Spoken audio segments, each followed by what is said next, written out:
Hey everybody, this is Josh, immigration lawyer and CEO here at Visto.ai for another episode of the Canadian Immigration Pros podcast. This is going to be an exciting one for reasons I'm going to get to in just a second.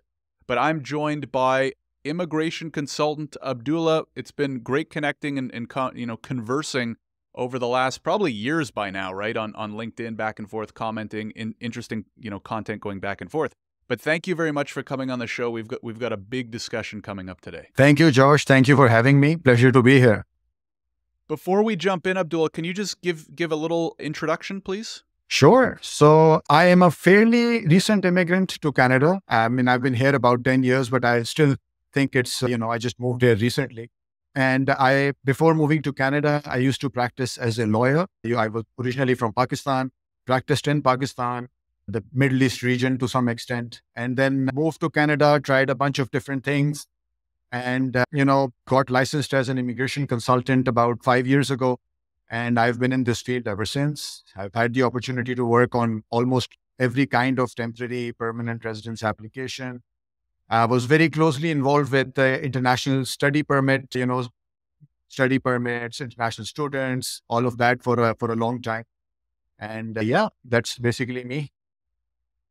Great, and that's a good segue because this episode might go live a few days later, but today is January the 22nd, and quite literally an hour ago, IRCC put out its formal news release as they've announced Canada to stabilize growth and decrease number of new international student permits issued to approximately 360. Anyways, IRCC has confirmed a cap on international students for 2024 and 2025.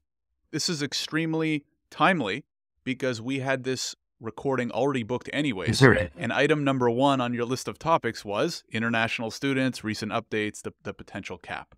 So we're going to go over some of that information from IRCC that has come out. We're going to talk about our thoughts, our feelings, how this might affect the industry moving forward. Let's just start generally speaking, Abdullah. Are you surprised that they actually came out with a hard cap? Because there's been a lot of talk, right, about different ways that they could hopefully better regulate the Canadian international student space. I wasn't sure if they were going to hard cap it.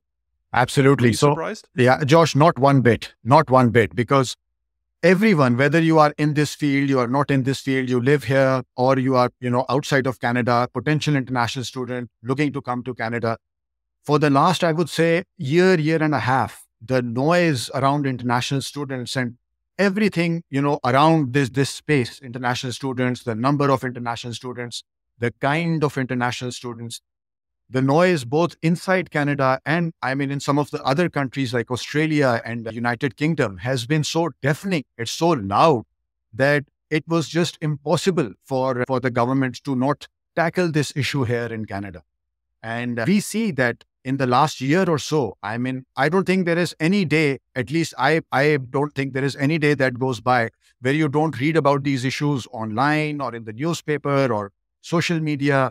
Both you and I are active on LinkedIn and we see so much content on LinkedIn, people posting their thoughts on international students and, the downstream effects of, the huge explosion of international students in Canada. And so I'm not surprised one bit. Right.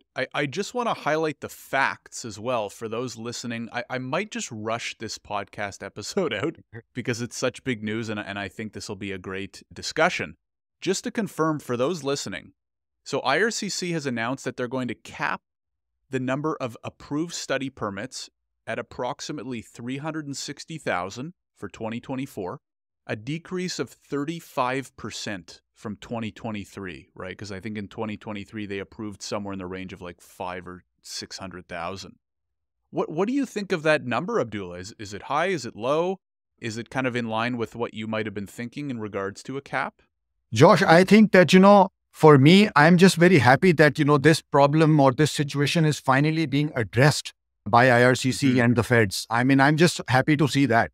The numbers, whether they are high or low, I think depending on who you speak with, the opinion is going to be divided. Some people might still think that it's too high, it's unsustainable. Some people might think that, this is too drastic. Also keep in mind that, this does not impact every province equally. So provinces like Ontario or British Columbia might see a higher drop, like up to a reduction of up to 50% of international students coming in. So, this 35% is the overall sort of, reduction. But as far as I read the news release, I think provinces which traditionally get the most number of students might see an even further reduction, a higher reduction of international students being allowed to come to those provinces. So, I mean, in Right. terms of whether this number is right or wrong, still too high, not high enough, I think, opinion is going to be all over the place. For me, I'm just happy that this is finally being addressed, that, we see now that the government realizes that this is a problem. You see, for any issue, step one is to realize that there is a problem. You Right. cannot keep skirting around it. You cannot keep saying, oh, you kick the can down the road that we'll address it later, or you choose not to address the elephant in the room. I'm just so happy that, that they've addressed it. They've taken, solid steps. I see, that the post-graduation work permit has been addressed in this news release as well. And obviously the reduction is the biggest news here. But rather than me, thinking of this in terms of whether it's still too high or still, not high enough, I'm just happy that this is finally being addressed. Yeah, I think you make two great points. Number one, I totally agree. Haven't loved what IRCC's done over the last few years, but I have said that it sounds like Minister Miller is talking a good game, but let's see what he does. This is a great action, right? This is a great move in the right direction. So kudos to them for they've been talking about it for a little bit, but now they're actually, putting their money where their mouth is. And then secondly, I do want to read this paragraph about the provinces because you make a great point that I hadn't even thought of. So what they've said in their release is IRCC will allocate a portion of the cap to each province and territory, who will then distribute the allocation among their DLIs. To implement the cap as of January 22nd, 2024, every study permit application submitted will also require an attestation letter from a province or territory. Provinces and territories are expected to establish a process for issuing attestation letters to students by no later than March 31st, 2024. So as you said, that cap is going to be further broken down by province, partially because, there's been an explosion, mostly, I think, in Ontario, which has something like 50% of international students are coming to Ontario because of the, all of these overnight or virtual colleges or, colleges, stuck in a mall, stuff like that. Absolutely. And that's what I'm saying, that, I'm just happy that this is finally getting the attention that this issue deserves. It's not just, we keep hearing Minister Miller talk about the integrity of the system and the integrity of the international study program. And of course, but there are just so many other things which are linked to, international students and the number of international students, their concentration, where they choose to go, what they choose to study, what happens to them after they complete their education, and they are trying to figure out a pathway to permanence. The downstream, impact and effects on different things, it's just such a huge issue that, all of us in the industry, even people who are not in the industry, were so perplexed that why is this not being addressed? How was it even possible in the first place for the number of international students to shoot up to these unsustainable levels? How did that ever happen? What was the thought process? There was obviously no thought process, but how did that happen? Well, I'll give you my answer. I think the answer is quite simply money, right? Which if you look underneath most problems, or where they kind of started, it has to do with that. I do want to ask you to kind of summarize, because maybe we have some listeners who see this in the news, but they're not really well versed in the Canadian immigration industry and don't understand how many problems this has actually caused, both for, people in Canada with things like housing, but also for these aspiring immigrants, right, who, as you kind of alluded to, have dreams of settling. But yeah, I think just to kind of answer that question quickly before we dive deeper into the problem is, you look back to 2015, there was something like 150,000 students coming a year, right? Probably a lot more sustainable. And then what has happened, right? Everyone and their mother became an agent. All these schools started like licensing their programs and courses to these basically like ghost colleges, or, have an office in the mall colleges that have all their courses virtually. And what caused the influx is money, because with double, triple, 5 times the students now coming, at least in 2023, not 2024. Who's winning? All the agents, they're making way more commission. All the schools, they're making way more tuition. The Canadian, industry for a little bit was winning, right? Mhm. Tons of low-skilled, low-wage workers to start filling all the job openings at, the fast food and Yeah. security and blah, blah, blah. But then, as usually happens, and I'll probably go into detail on this on LinkedIn later, is eventually the pendulum has to swing back. And I think that's what we're seeing here, right? Absolutely, Josh. And, I just want to make two observations here that, and this is me personally. Obviously, people think differently. Everybody's entitled to their own opinions, of course. And so this is my personal opinion. I have always been very uncomfortable with two things. One, education being thought of and being treated as business. When Mm-hmm. hundreds of years ago, when I was looking to, become an international student, this was before Google, before YouTube, before information was so easily accessible. I was just a kid in Pakistan. Me and my friends, we figured out colleges, we figured out how to communicate with universities abroad. We did all our applications ourselves. We were able, and this is all through post, mind you. None of this is email, none of this is electronic. We Mm-hmm. would actually write letters to universities saying that, could you please send us your prospectus and, your requirements? And they would mail it out, which would take 2, 3, 4 weeks, to get to us. And then there were deadlines. And all of us were able to do it. We were able to navigate that system. We didn't need any help. Sure, I mean, a bit of guidance, counseling, help would have been nice, but we were able to figure it out. We were all 18, 19 years old. Before any of this, this ease with which information is now available. So I have Mm-hmm. always been very uncomfortable with, people saying, okay, I can choose a college for you. I will do all the paperwork for you. We can help you with the visas. I mean, this is me personally, because I think education is that one thing which is so, for me, so sacrosanct that, I just don't want to think of it as business, that I'm making money off of this somehow, Right. so I've been Isn't it always, ironic, though, Abdullah, that now that information is more accessible than ever, students are not using it? that's what They're I'm using saying, that, agents, this right? Isn't completely, that kind of oxymoronic? exactly. I mean, and that's what I'm saying, that, today, if you wanted to, so let's say you are a kid in some small town in India, for example, because, that is where majority of the students come from. You will know, when your favorite artist releases a TikTok video within the minute, right? You will get an Mm-hmm. up, you will be, oh, I know how to do this. I know how to go to that account and share this video and do this and do that. And with so much information which is now available to you, there are people on YouTube who show you step by step on how to, complete these applications, how to apply for visas.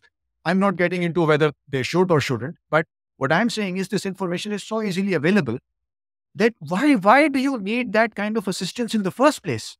And if you are not able, and let's be honest, Josh, is this such a complicated process, this applying, this application, this, that you need help with it, that you cannot figure this out yourself?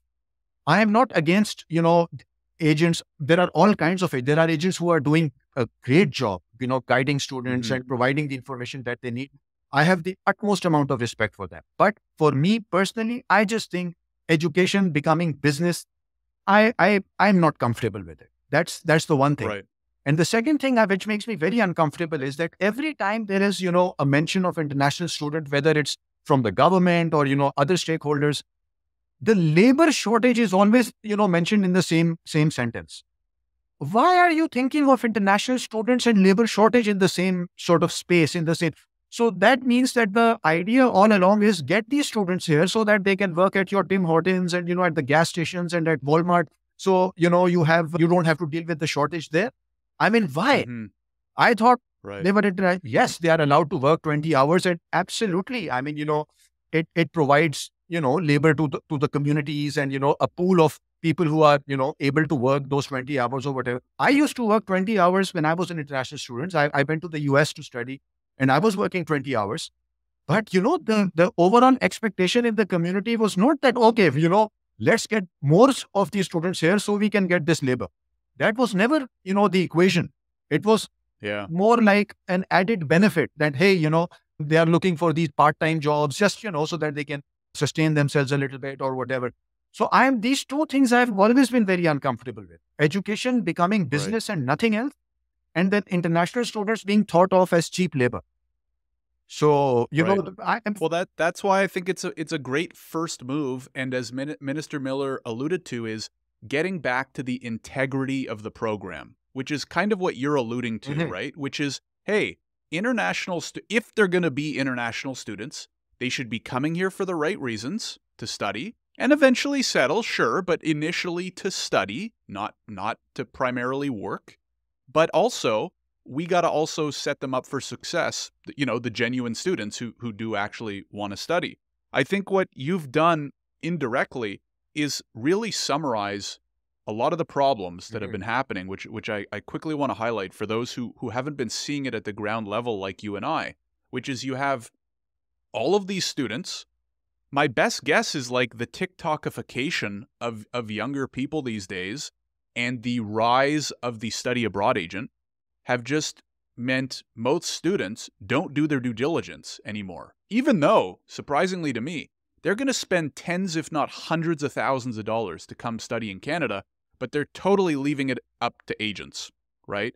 So you have all these students, they're not doing too much homework, which I think is a problem. They're putting everything in the hands of these agents. The agents earn all of their money, most of their money, off commission, Right. which means they're incentivized to apply on behalf of the student for whichever program has the highest approval rating, the highest chance of their student getting accepted and actually coming to Canada, because they only get their commission if they come to Canada. And then a lot of these students don't even really care about studying. And like you alluded to, it's kind of like, hey, it's a ticket into Canada so you can work. But now the problem has also been because we've been just flooding the system with students, there's not enough work for them. We're not strategically pushing them into programs that will set them up for success in the Canadian labor market.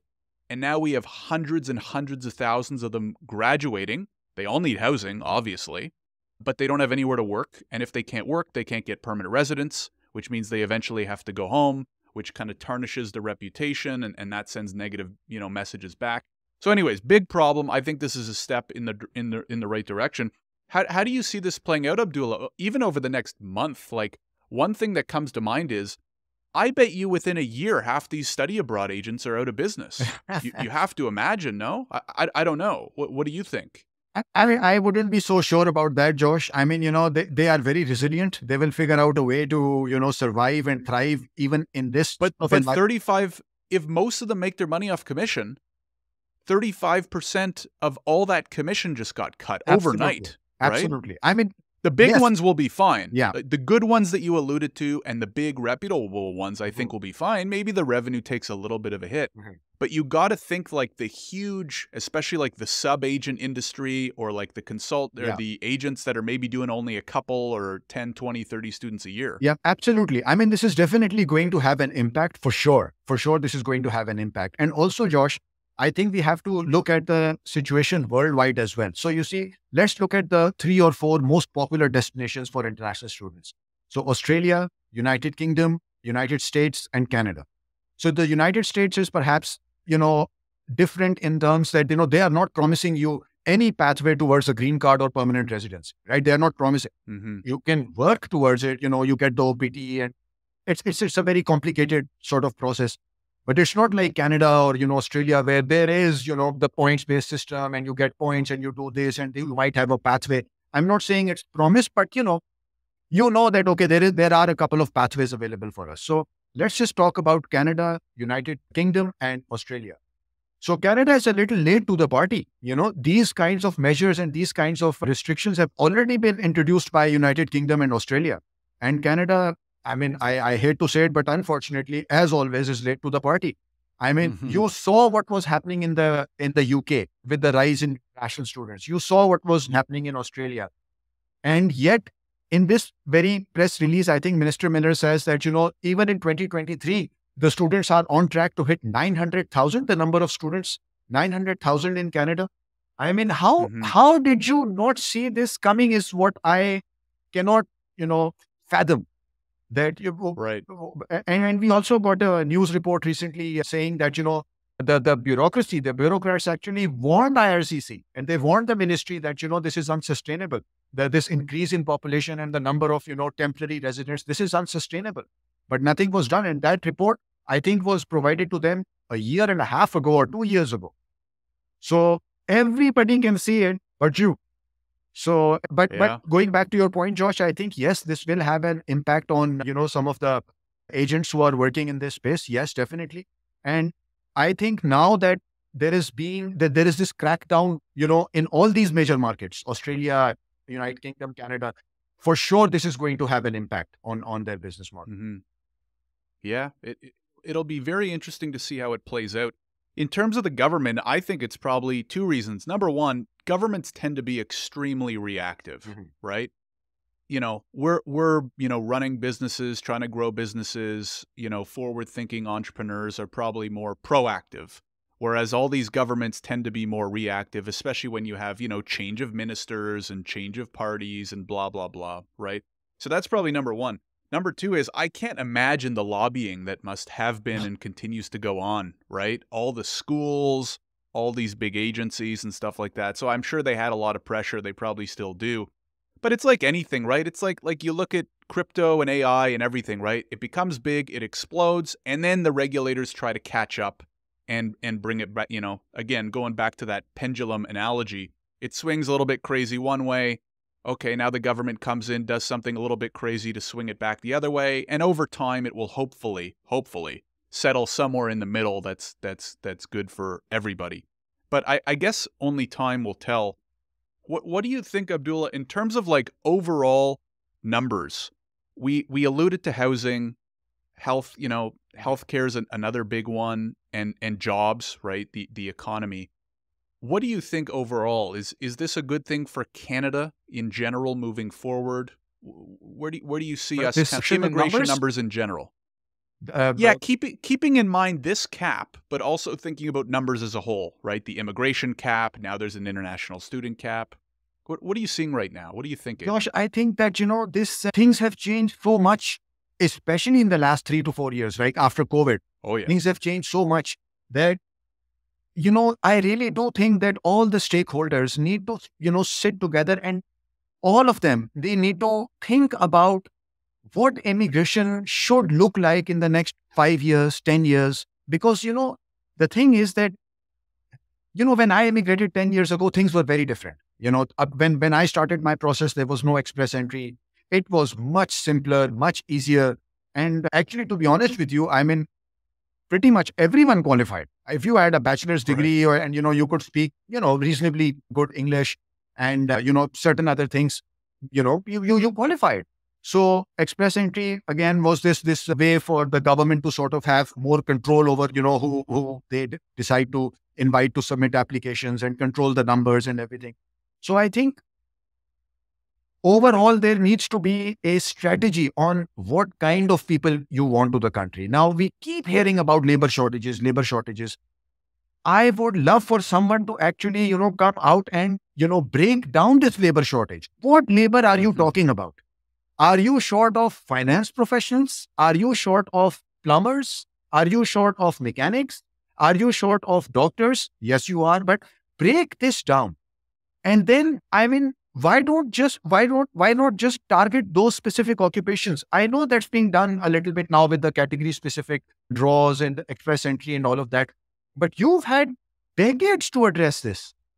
I mean, one of my posts I did a couple of weeks ago, it got huge traction just because, it resonated with people so much. I wrote about people leaving Canada or talking about leaving Canada and how more and more I'm hearing these conversations. And some of the comments, I mean, it got over 200 comments. And a lot of those Right. comments were, this is my story. I came to Canada 15 years ago. I couldn't find a job because I didn't have Canadian work experience. And then I did this and then I left Canada. Or now I'm thinking about leaving Canada. So you've had decades to address this. The Yeah. shortage, the labor shortage. What is this labor shortage that is so difficult to define and address that we are still talking about, labor shortage? We don't have tradespeople. We don't have this. We don't have that. So these numbers are part of that strategy. I mean, I think there needs to be this, almost on an emergency basis, this strategy, this 5-year plan, 10-year plan. What kind of immigrants we want? What numbers are sustainable? What are we doing here to make sure that they hit the ground running? that, they integrate Yeah. successfully, long-term success, short-term success. I was just having this conversation with my wife the other day, and I was saying, can you imagine that if we had immigrated in 2023 or 2024? I was married, I had two young kids, trying to find housing in this market, trying to buy a car in this market, the cost of living, the interest rates. Can you imagine? And so there needs to be a grand rethink on not only just the numbers, but also how we can set them up for success short term and long term. Right. Yeah, I think the programs just need to better integrate with what we actually need, right? And maybe part of why it didn't a few decades ago is because we just needed people, Mhm. right? Now we still need people, but we need much more specific people, right? Kind of as you alluded to. I mean, Express Entry, I think, is a great program. Came out in 2015. It took them what, 8 years to do industry specific Mhm. draws, right? I Exactly. think I think I think Express Entry is great Mhm. because it allows us to more objectively categorize and qualify. But in 2015, we just needed a bunch of skilled workers. Starting in 2020, things changed a lot, right? Like you said. And ever since then, we don't need more business admin grads, right? We need more healthcare workers. We need more tradespeople. For a little while, on and off, we've needed more tech people. Now, maybe not so much, right, with all these layoffs and stuff like that. But it took them 8 years to do industry-specific draws for Express Entry, which I do think was a good idea. I just wish it came, 3, 4 years earlier. But maybe one solution to Abdullah is to express entryify the study permit process, right? Especially if we're capping the numbers at 360. Mhm. Shouldn't they take an extra step and get even more strategic, as you said, with what do we want those 360,000 students to look like? Not physically, but Of course. Of what course. demographics, Of course. what programs, right? Shouldn't a lot of them be going into healthcare and STEM and trades, right? All these trades and apprenticeships and stuff like that, right? Wouldn't that be great in two ways? Because number one, it actually solves some of the labor shortages that we think we have. Like you said, maybe they need to do a deeper dive Mhm. and actually show it. But secondly, and we're going to talk about this, right? Because you'd mentioned people leaving Canada. I've only been in the industry for 8 years, which is not nothing, but not decades. I've never seen so much negative sentiment towards immigrating to Canada, right? It's so hard to get PR, cost of living is high, shortage of housing, blah, blah, blah. I've never seen so much negative sentiment. And part of the reason is we're bringing in 500,000 students a year, and they're all being pushed towards business admin college programs, and then they get their PGWP and they can't find work, or they're stuck working at Timmy's, and then they can't get PR, and now huge numbers of them are starting to go home and complain about it, rightfully so. So, Absolutely. what are your thoughts there? Can we is the next step, because this seems like a great first step to me. I think a great second step would be, can we somehow work the types of programs of these study permit applicants into the process and kind of, express entrify the study permit program too? Absolutely. I wouldn't agree with you more, Josh, that, there has to be some focus or some sort of a system where, certain programs of study are prioritized. I mean, if somebody wants to come to Canada and they want to get into the trades, they want to study and get into the trades, or, healthcare, personal support work, or, these professions that, for in which we have desperate shortage of people. And COVID basically completely exposed this, right? I mean, things Mm-hmm. were bad before COVID, but COVID happened. And then, I mean, it was completely bare for everyone to see that, my God, we are like hopelessly short of people in these industries. And, we have no pipeline where people are coming in. I have spoken with nurses, foreign qualified nurses, in the last 4 or 5 years, 3, 4, 5 years. I have spoken with people who are here and they're working in the trades. They came here on the IEC, the International Experience Class, working holiday visas. They've been here. And so many times, Josh, these people have been in the country for years, 2 years, 3 years, 4 years, 5 years, and they are still struggling to get on a pathway towards permanent residence. So, prioritizing certain programs of study, like you say, that's a great second step. I completely agree. But then on the flip side of that, you also have to have programs which make it easier for these people to transition to permanent residence. You cannot have people who you say have or are in occupations which are in great demand, but there is no pathway for them towards permanent residency. So there is that Right. disconnect. I mean, you have to connect the dots, and that is why I keep saying that all stakeholders from top to bottom, left to right, I mean, have to be on this table.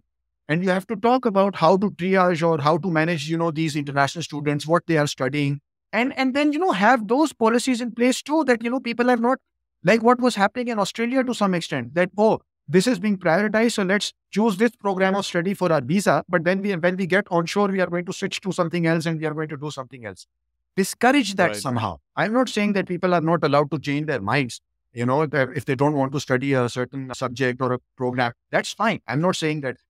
But this has to be a strategy where, you think about the people you are putting in the pipeline from one end, what they are going to study, how many of them you are going to put in the pipeline, and then what they are going to do once they've completed their program of study. Do they have pathways available to them towards permanent residence?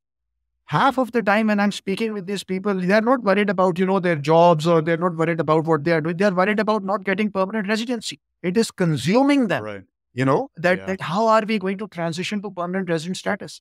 So absolutely agree that, great second step that you prioritize the programs of study as well when handing out study permits, but at the same time, also make it easy for them to integrate successfully once they've completed their program of study.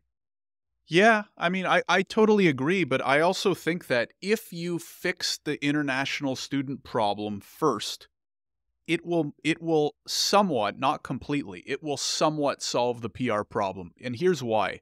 As you said, a decade ago, if you were a skilled worker, it was much easier to get PR. If you're applying for express entry in 2016 and you had a 470, you're a shoo-in for express entry, Good old days. right?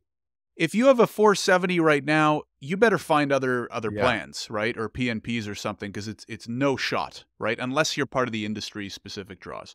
So I actually think this, why is it so hard right now to get in through express entry? Because the pool is friggin' massive. Why? Because we've been letting in 4, 5, 600,000 students a year, which means every year hundreds of thousands of them are graduating and getting PGWPs, and hundreds of thousands of them are joining the express entry pool, which inflates because the PR numbers haven't gone up as fast, right? So it used to be, hey, we're going to bring in this many students a year, and we're going to bring in this many, we're going to approve this many PRs a year. And they kind of like went in tandem, you know what I mean? Or maybe they moved up a little bit at the same rate. But over the last 7 years, the number of students has just exploded. So that what does that mean? The number of graduates explodes, and the number of people trying to get PR has exploded, and express entry's got more competitive than ever. So I actually think that we have a good skeleton in place. Mhm. We have a good architecture for a pretty good immigration system in place, but all the numbers and a few programs like the international student, numbers are just way off. But think about it, Abdullah, if they can get the study permit numbers under control and they can start bringing in the people that we really need, the system's in place. They can just start doing trades and STEM draws and healthcare draws through express entry. Absolutely. Right? And that's what I'm saying, that, that you have to think about this. You have to think about the whole process that, okay, we are going to let these students in. This is what they are going to study. And these are the outcomes that we are hoping for. What are the outcomes you're hoping for? These students addressing the shortage that you have in all these, industries and industry specific shortages. So put these people in the pipeline. You have tens of thousands of people graduating every year in occupations or, with programs of study, which can help alleviate this shortage. And then, also at the same time, make it easier for them or provide a pathway to them so they don't have to constantly worry about, how to get permanent residence. And you are absolutely right. When the numbers are manageable, they are studying the right thing, there is no huge explosion of numbers anywhere, then things will to some extent sort themselves out. Agreed, completely. I think that, there needs to be, so, people here, I meet students all the time and they're like, I'm thinking about moving to the Atlantic provinces. I'm thinking about moving to Alberta or Manitoba because, those provinces have those programs. which, or at least have more pathways towards permanent residence if you have a job offer there. I mean, why does it come down to the student, uprooting themselves and moving to another province? And the it Hmm. the whole system should be designed in a way where I feel that these points are being addressed from the very start. This is what we want international students to study here. This is what we want them to do once they complete their program of study, and this is how we are going to make it easy for them to transition to permanent resident status. Yeah, and it does seem like from the IRCC news release, and maybe I'll include a link to it in the description if you're watching on YouTube or listening on the podcast. I'll include a link to the news release because they did make a few notes about adjustments to the PGWP, adjustments to spousal open work permit. So I do think that they are starting to take steps in that direction, Abdullah. We'll have to wait and see kind of how it plays out.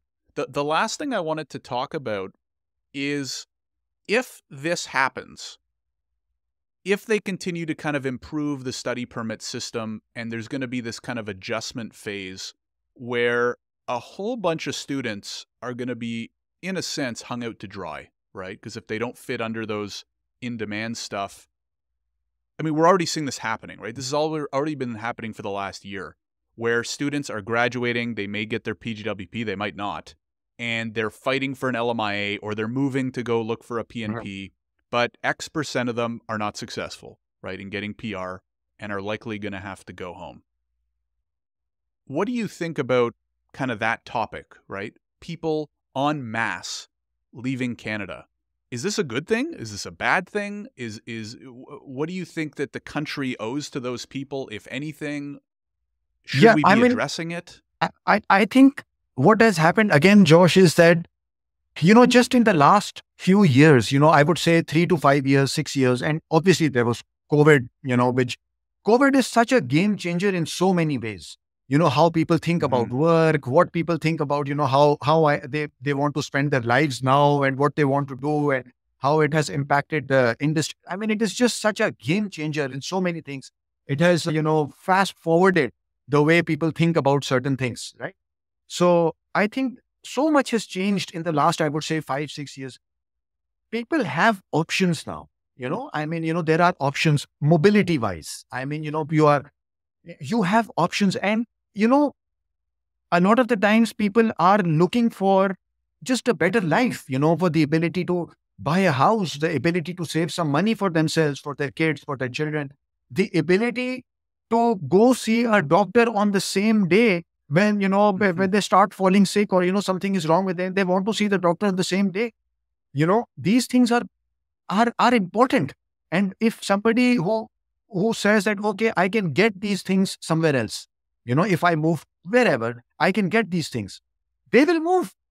And I think this is a huge loss for Canada, that you have people who are skilled, who are educated, who have the right experience, who had everything, the skills wise, experience wise, education wise, language wise, who had all those, assets, which is why they were able to, successfully immigrate to Canada in the first place. And now they are either leaving or talking about leaving and thinking about leaving. This is such a huge Hmm. loss, and it's such a failure of the program, of the system, that you just get them here and then, retaining them has been a problem for decades. Like I said, I mean, so many people reached out to me saying that 20 years ago, when we came here, my father was not able to find work because of XYZ reasons. And then you talk to someone who's been here a month only or a 2 month, and it's the same reasons, that, I Hmm. can't, my experience is not being recognized, my qualifications are not being recognized. I'm having a very hard time, breaking into my industry at the right level. These problems people were talking about decades ago as well. So that means that nothing has been done to improve this experience, this immigrant experience. I don't think Canada owes anyone anything. I mean, you are being given an opportunity to, come here, to move here, to, make a better life for yourself, for your family. That's great. And there is only so much hand holding anyone can do, but you have to figure things out for yourself. But when these problems have been identified decades ago, that, hey, the market is not accepting these people we are bringing in. Why is that? How can we address that?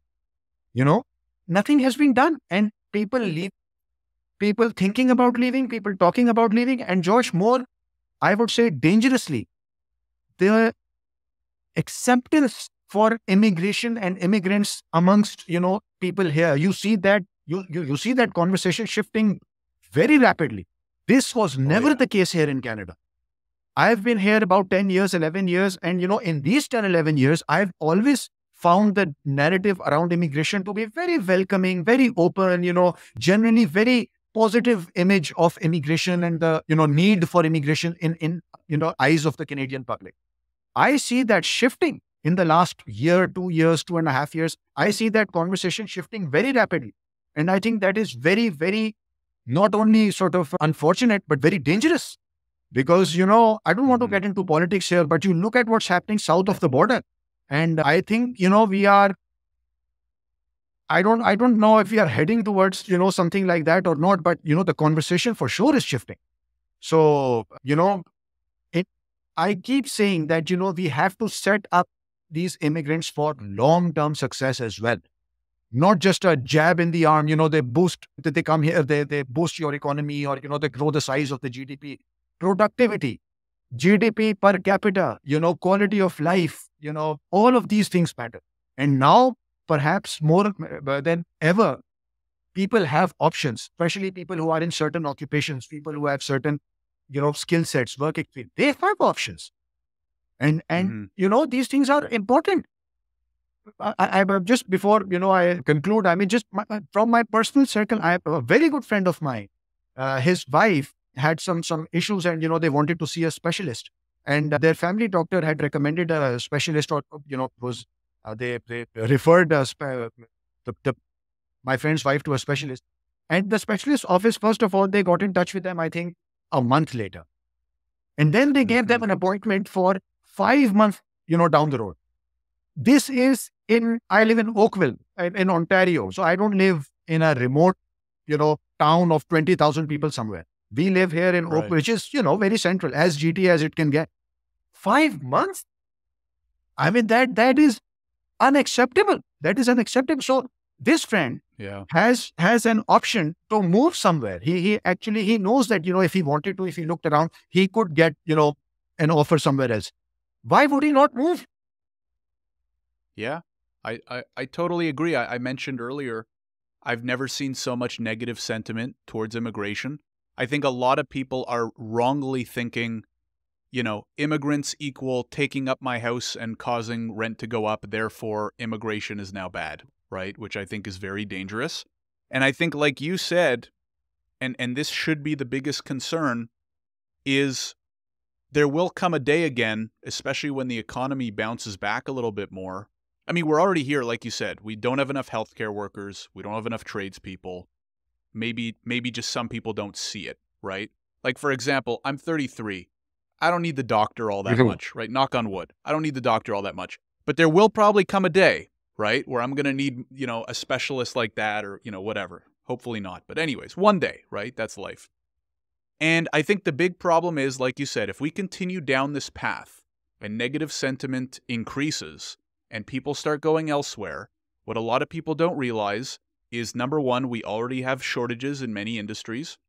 Number two, the majority of our population is going to retire in the next 20 years. So who the heck's going to replace them, right? Number three, who the heck's going to take care of them, Mhm. right? And number four, who the heck's going to pay all the taxes to cover their expenses while they're living in these overcrowded old folks' homes, right? So, anyways, hopefully we can kind of wrap up and maybe end on a more positive note, because I do think the news today was good, right, Abdullah? I think we agree it was a step in the right direction. Do you have any last thoughts maybe to leave people with, or kind of what you expect to see next, or what you hope to see next? I completely, agree with you, Josh, that I'm actually very happy to see this news release today. And the main reason again is I I'm very happy to see that they are addressing this. They have recognized that yes, this is a problem which needs to be addressed. They have taken a very solid first step towards addressing it. What impact it has, how successful they are, what are the long-term impacts, effects, obviously that remains to be seen. This thing just came out an hour ago. So, Hmm. this is about as fresh as it can be. But I'm very happy to see it, and very positive development, I think. Happy to see that, it's finally getting the attention that it deserves. I think moving forward, I do hope that some of the things that we've talked about, addressing taking concrete steps to address these shortages as well. That, whether that is through making sure that the students that are coming in are studying, studying to sort of, these programs where they can enter these occupations with the skill and the experience to address these shortages. Also providing, I hope that, there is more clarity on how the draws are going to proceed in the year. I don't know why it has to be such a mystery that when the draw is going to happen, how many people they are going to invite, what stream they are going to target. Why does it have to be such a mystery? Why can't you have a schedule on 22nd of February 2024, we are going to do a general draw. We are going to invite 2,000 people, or maybe not that specific, but, have some sort of a schedule where people know, okay, these are the draws coming down the road in the next 2 months, 3 months, 4 months. And I just hope that, like this great first step towards addressing this international student situation, I hope that they also, take steps to address other issues like, what kind of people are being invited, what kind of profiles are going to be selected in express entry, the provincial programs. The one thing I hope that they've truly understood now is that it shouldn't just be about the numbers. That is the easy part. Increasing the numbers, getting more people here, that's the easy part. Setting them up for success for themselves and for Canada is the tough part. And I hope that there is more focus on the tough part this time. Very well said. And think of the virtuous cycle. If we start bringing in hundreds of thousands of students and they all graduate and they get the jobs that they're expecting and we fill these shortages, like it can just be such a great virtuous cycle. Absolutely, right? It can be. In terms of if we can make this a system that all kind of plugs in together. So anyways, I completely agree. For anyone who watches my Visto show on LinkedIn, where I review general news, I've said the same thing about Express Entry for 6 months now. I'm like, can you even just tell us like which industry specific draws maybe in the next month, in the next quarter? What the heck do you tell a client who asks you about their chances at Express Entry, right? No, flip a coin. It'll be just as helpful as what we can guess, right? So anyways, totally agree, Abdullah. This has been a great discussion. Thank you so much for coming on the show. We might have to maybe circle back in 6 to 12 months as we see kind of more of this play out to kind of review. If anybody is interested in learning more about you, your business, or getting in touch, where do you recommend that they go? LinkedIn would be the best platform, Josh. Thank you. I'm reasonably active on LinkedIn. And one of my New Year's resolution is to, be more active on LinkedIn, do more content and, share more of my thoughts and my opinions and just more content in general. So LinkedIn would be the best platform to just connect with me and, see what my thoughts are on all these topics and immigration. Sounds good. I will provide a link to Abdullah's LinkedIn in the description, whether you're watching on YouTube or listening on the podcast. I can also vouch that it is great content. We've been following one another for quite some time. Anyways, thank you again, everybody, for tuning into the show. We really appreciate it. Abdullah, thank you very much. And we will see everybody in the next episode. Thank you, Josh. Thank you, everyone.